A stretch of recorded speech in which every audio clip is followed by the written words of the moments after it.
como vocês estão? Ainda aqui na Polônia, hoje eu vou andar pelo bairro judeu aqui em Cracóvia. Além de falar algumas curiosidades sobre esse lugar, vou falar um pouco sobre como o nazismo deixou marcas sombrias em Cracóvia e na Polônia como um todo, durante a Segunda Guerra Mundial. Então, já se inscreva no canal para acompanhar os próximos papos aleatórios em ruas aleatórias. Vamos lá. O bairro judeu aqui em Cracóvia tem o nome de Kazimierz. Talvez minha pronúncia esteja muito errada, mas beleza. Esse bairro tem muita história que rolou ao longo dos anos. O que eu vou falar aqui é um resumo do que entendi, lendo ou pelas informações de guias e de locais.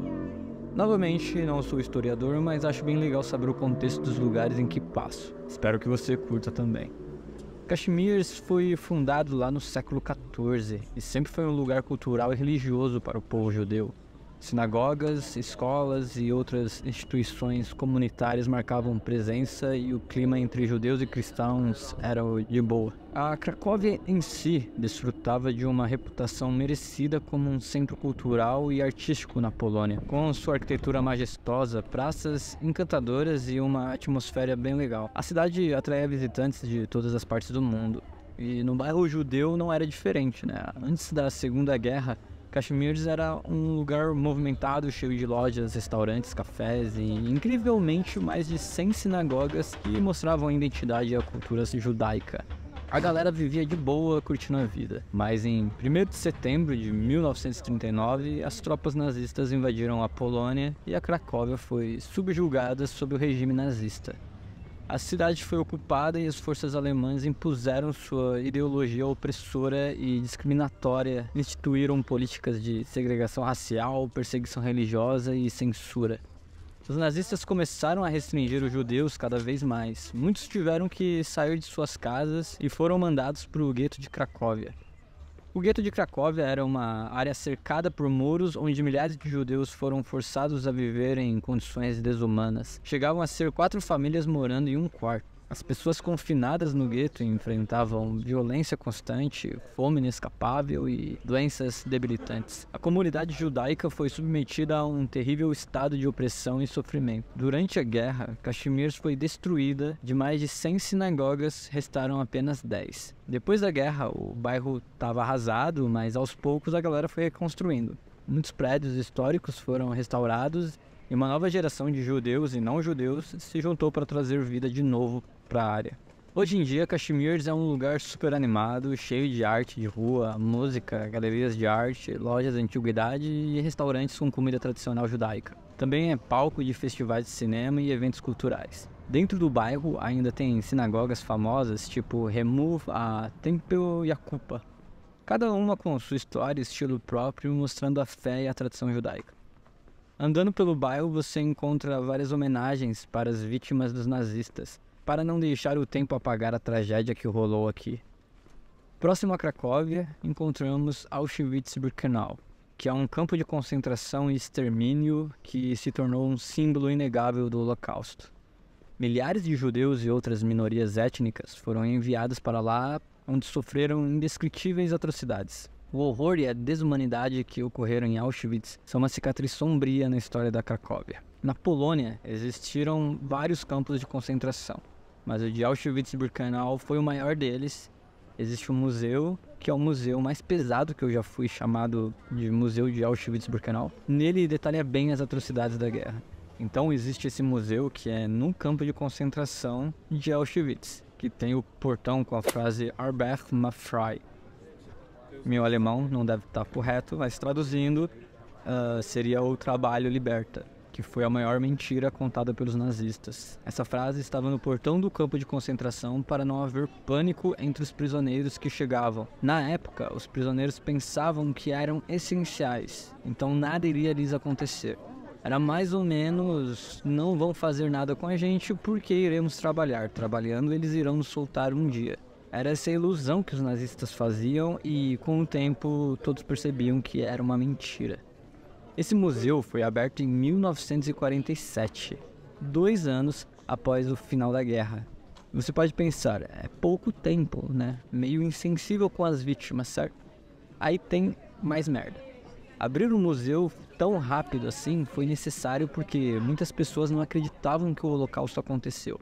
Tiveram que abrir os campos para visita para poderem provar para as pessoas o que a Alemanha nazista fez. Lembrando que quando os nazistas perceberam que iam perder a guerra, muitas partes dos campos foram destruídas pelos próprios nazistas em uma tentativa de esconder as atrocidades que fizeram. As pessoas não acreditavam porque a propaganda nazista fez uma lavagem cerebral nas pessoas. E até hoje tem gente que não acredita. E vai além. Existem governos que acusam o Holocausto de ser um mito ou afirmam que a escalada sobre o tema é exagerada. É foda. Durante os últimos anos de guerra, Cracóvia sofreu com bombardeios intensos que deixaram a cidade em ruínas. As construções históricas e monumentos icônicos foram danificados ou destruídos. Mas finalmente, em 1945, as tropas soviéticas libertaram a cidade dos nazistas. Coloca essa expressão de libertaram entre aspas, porque eles tiraram os nazistas da Polônia, mas eles não saíram do país, trazendo outra onda de caos na Polônia, com o comunismo. Vou falar essa parte em outro vídeo. Uma curiosidade, você encontra fotos dos campos de concentração com pessoas sendo libertadas pelo exército russo, onde as pessoas sorriem e agradecem aos soldados. Essas fotos são fake. O exército soviético libertou as pessoas e depois de um tempo pediram para algumas pessoas voltarem aos campos para eles poderem tirar a foto e usar como um marketing. E a parte de pedir para voltarem aos campos era mais mandar voltarem aos campos. Bem filha da puta, né? Você já se perguntou por que os judeus foram tão atacados? Digo, nos campos de concentração existiam muitos prisioneiros. As primeiras pessoas enviadas para os campos foram alemães comunistas, ciganos, homossexuais, deficientes e pessoas acusadas de comportamento antissocial ou fora dos padrões nacionais estabelecidos pelo nazismo. Depois foram os prisioneiros de guerras russos, cada um identificado por um símbolo diferente que era forçado a usar na roupa. Mas por que a maior parte das vítimas foram os judeus? A propaganda do nazismo usava a ideologia antissemita, que basicamente foi o preconceito contra judeus, que eram considerados uma raça inferior e os culpava por problemas sociais, econômicos e políticos. Muitos afirmam que isso era basicamente uma propaganda. O nazismo não gostava de muitas etnias, de muitas pessoas. A questão é que o povo judeu era considerado mais rico, eles tinham mais terras e mais fortunas. Não que todo judeu era rico, mas muitos tinham mais do que a média e a Alemanha nazista, para manter uma guerra, precisava de dinheiro. Então, um dos pontos focais principais deles foram os judeus, por eles serem considerados mais ricos. Quando os judeus foram expulsos das casas para o gueto de Cracóvia, os nazistas entraram em suas casas e pegaram coisas de valor, tudo o que as pessoas não conseguiam levar consigo para o gueto. Depois, para mandar os judeus para os campos de concentração, os nazistas pediam que as pessoas colocassem em uma mala todos os objetos de valores que ainda tinham, e é claro, pessoas colocavam fotos e lembranças, mas em sua maioria dos objetos de valores eram dinheiro, joias, espólios de valor, né? Antes dos judeus entrarem nos trens a caminho dos campos, tinham os seus bens confiscados. Então os nazistas pegavam os últimos itens de valor já separados pelos judeus. E foi por isso que a maior parte das vítimas foram judeus. Após a guerra, Cracóvia iniciou um longo processo de recuperação e construção. Os esforços para restaurar a cidade foram gigantescos. Monumentos e prédios históricos foram meticulosamente restaurados, devolvendo a Cracóvia parte de sua antiga glória. Diferente de Varsóvia, que na Segunda Guerra foi totalmente destruída, Cracóvia até que sobreviveu legal. Atualmente, Cracóvia é um tesouro vivo de história e cultura. Suas ruas respiram vida e cativam visitantes com sua arquitetura deslumbrante, praças históricas e uma atmosfera única. A cidade se tornou um destino turístico de destaque, atraindo pessoas de todo o mundo, ansiosas por mergulhar em sua rica história e admirar suas paisagens muito belas. É de extrema importância preservar a memória histórica de lugares como Cracóvia para que as atrocidades do nazismo jamais se repitam. Devemos valorizar o passado para aprender com ele a fim de construir um futuro mais justo e pacífico. A história de Cracóvia nos lembra da resiliência humana diante da adversidade e da importância de nunca esquecermos as lições aprendidas com o passado sombrio. Às vezes, um discurso pode ser uma arma letal, intolerância e ignorância em massa é algo perigoso.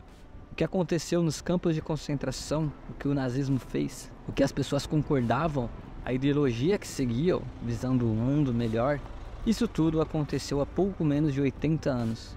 Isso não é nada. Existem pessoas que passaram por tudo isso ainda vivas. Espero que vocês tenham gostado desse vídeo aqui no Bairro Judeu, de como a Cracóvia foi impactada pelo nazismo. Conhecer esses fatos nos permite refletir sobre a fragilidade da paz e a importância da tolerância e do respeito mútuo. Eu sei que isso daqui foi um resumo mega rápido, mas espero que tenha contribuído para alguma coisa.